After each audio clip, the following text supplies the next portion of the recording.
beyond, before you settle down, read beyond just the caption of the broadcast. Read the description of the broadcast as well. Like it. I mean, to show that you are here. Then share it. To invite your friends and your not so friendly friends that Mayegun is live. Mayegun today. Sorry about that blink. So tonight, again, I have brought to you series of happenings in the contraption on the economic side, what is out there and what is coming. We have an idea, so we're going to touch that. On the political side, I mean, you are currently witnessing the development, the jumping of a ship and the rest of the coalition, this coalition, that. So tonight, again, we are going to touch that. And then there are other series of add-ons, happenings in that place that fit in into our conversation and our awareness, kind of, you know, on Mayegun's Diary Political. So, you're welcome. And thank you so much for joining me.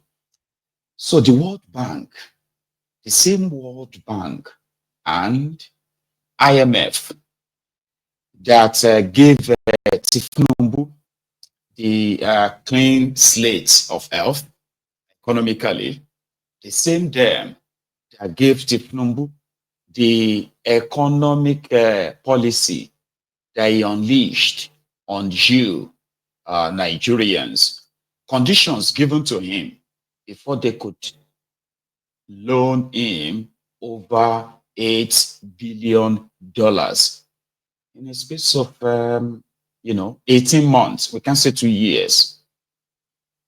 So policies like removal of a subsidy, it is the World Bank policy, the devaluation of Nigerian Naira, World Bank policy, among many others that are secretly, right, and openly as well, promoted by the World Bank for Tinubu's regime to believe that they are doing something right. So the World Bank, on the one hand, they will say they are doing the right thing in a wrong way, because you can't be trying to cut waste on this side and then you are wasting your wastage. The same money you're trying to cut from here is being squandered here. So it is just like self-deceit. Somebody who believes that he or she is fasting. Like everybody believes, oh, she's fasting, only for him or her to go behind and then feed, get him herself, like him or herself fed enough, believing that at least nobody kind of like, sees you. So if there is a purpose for that particular kind of like devotion and you've missed it, so then they will know eventually. That's what the World Bank is saying, but they are responsible.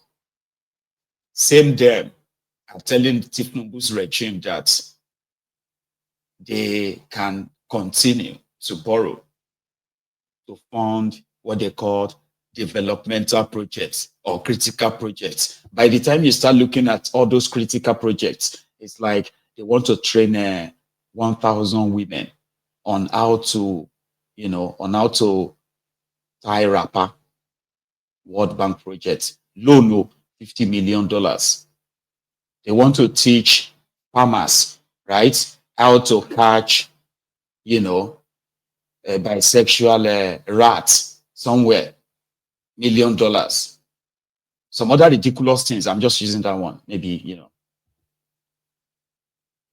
loans with conditions like interest, they'll be giving them interest rates, then long-term payments that Nigeria have no capacity of paying our debt, but we continue to service the same debt. Almost 1/3 of their own budget is going into servicing of debt. So the same World Bank has now come out to give us some of their very, very concerning reports. As Tinubu and co continue to make Nigerians believe that whatever it is they are going through right now, they are making sacrifices. You know what I mean? Like, just some sacrifices they have to make. Later, everything will get better. Do you get that now? So a very, very bold, naked lie that statistics, like facts, doesn't really back up. Just make up things like, oh, don't worry, you can suffer now. Don't worry. We have increased the allocation to states. We have increased allocation to local governments. We have also increased the minimum wage. The minimum wage, that's not a single one of them has paid it. It continues to be a propaganda that somehow, despite the fact that not a single one of them in Nigeria is yet to pay that minimum wage, they tend to tell themselves that it's already forgotten issue. Even if we don't pay now, we'll pay you later. You got what I mean now? But in reality, the policies are just, pass. You got what I mean? They are just pure fronts, wrongly sort of like executed, and intentionally too. Don't ever think that the word incompetence, is somehow applicable to these guys. Being incompetent means you are either not qualified, which people believe they are not, and then, trying to prove something that you are not really, trying to kind of like do something that you are not really qualified to do. So sooner or later, it will become obvious. But that's different from what these guys are doing. What they are doing is intentional. You get what I mean now? For example, one of the drain pipe of Nigeria Forex, hang on, the biggest earner or Forex earner for Nigeria is their crude oil. The biggest Forex earner. And the biggest Forex drainer is importation of fuel and other importations, but especially importation of fuel, refined products into Nigeria, in which the government was now subsidizing in order to cut the sort of like the cost on the end users, Nigerians. So cutting that off ordinarily would mean, oh, hang on, usually we spend this amount of money on subsidy, right? So what we will do now is this. Because in their own defense, they said it is not that they had the money. That if they didn't remove the subsidy, they would still have to go and borrow, like to go for loan to pay for that subsidy. That was in their own defense. So now let's not say, fine, the money it's not going to be borrowed to, they're not going to borrow the money to subsidize some oil importers. But we're still going to borrow the money anyway. But we're going to now try, not only to make your refineries work, but crude oil supplies to every necessary working refineries in Nigeria, how they are going to have access to crude oil. If that's going to be what you are going to borrow the subsidy money on, and you are now telling people and say, listen, guys, listen, here is the option. Okay, here are the options. We can continue to pay subsidy and you continue to buy the supposed cheap oil, which affects everything else, right? But that is a waste. How about, so number one, we don't have the money. So how about we remove it like we are planning to now, right? So we remove it and still go on and borrow how much it would have cost us if we have to pay the subsidy. For example, I say, oh, it would have cost us $5 billion. And then, no, we are not going to have to pay that. So what we do is that we still take that $5 billion and we are now going to use that $5 billion to improve oil infrastructure in Nigeria.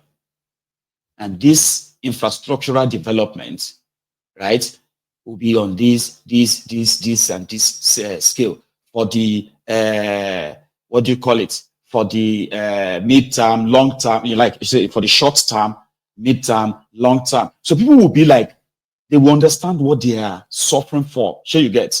They are over, I mean, after 2 years, oh, when this whole thing is done, we now expect us to now enjoy the supposed crude oil. No longer, no importation. So somebody can now say, listen, guys, oh, I'm removing this subsidy, right? I promise you, in 2 years' time, there will be no massive importation of any petrol or whatever is it to Nigeria anymore. And whoever wants to then, as a free market, is up to them. They can go, I mean, anywhere they want to go and bring their crude as long as they meet the standard that we are going to set, right? Now, that can be, or I mean, that would be understandable, right? But that is not what these guys are doing. So it was like, oh, we are removing the subsidy, but we are still paying the subsidy. No, we're not paying subsidy on fuel. No, we are paying subsidy on dollars. And all of that continue to drain the system. So there's no real investment anywhere, coupled with the increasing insecurity that surprisingly suddenly escalated, kind of like it's becoming, you know, like Jonathan era. So the only thing we haven't seen yet is for them to attack Abuja and a few other places like that. Anyway, so the World Bank says volatile countries with large economies, countries like Nigeria, Congo, you know, DRC, all this Democratic something Congo, right? And some other countries, you know, especially in Western part of Africa, facing different turbulence, like from terrorism to, they even mentioned climate change and all of that stuff.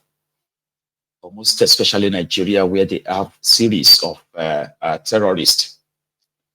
So it is believed that 3.6% Nigerians are expected to probably going to fall more into poverty between 2022 and 2027.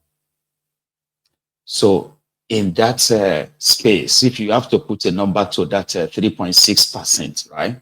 Currently, it is reported that 147 million Nigerians are currently living in extreme multi-dimensional poverty, something that is, I've broken it down a few times on this platform, what that means, right? 147 million Nigerians who are lacking basic things of life. 147 million.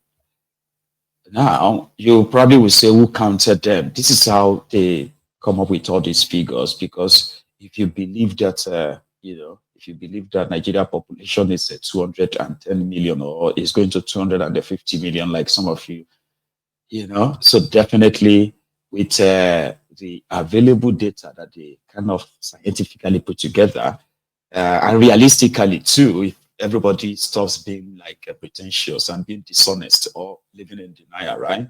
It's somehow close. So putting number to this means 3.6% Nigerians will fall more into, say, poverty.